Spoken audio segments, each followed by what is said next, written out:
InfoComm 2025, I'm with the BrightSign crew, and we pulled up. One thing that's clear, though, is that they didn't come to play. Or did they? Let's go check it out.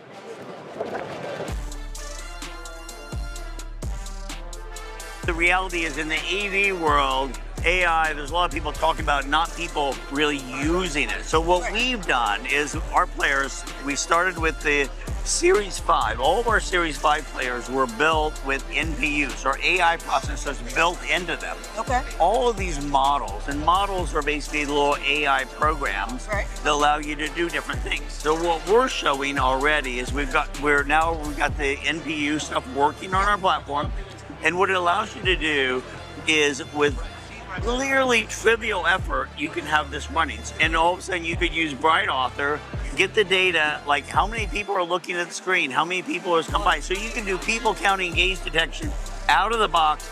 But this is just the beginning of it, because now you can start doing any kind of AI, and we're doing it right now. So a lot of people are talking about, we're doing this is our roadmap. No, we're doing it, and it's available right now. Download it, install it on your player, and now your player comes as an AI/machine learning device right out of the box. BrightSign didn't just show up talking tech. What you saw was AI in action, and it's here to stay. So this is for the love of signage. We'll see y'all next time. Peace.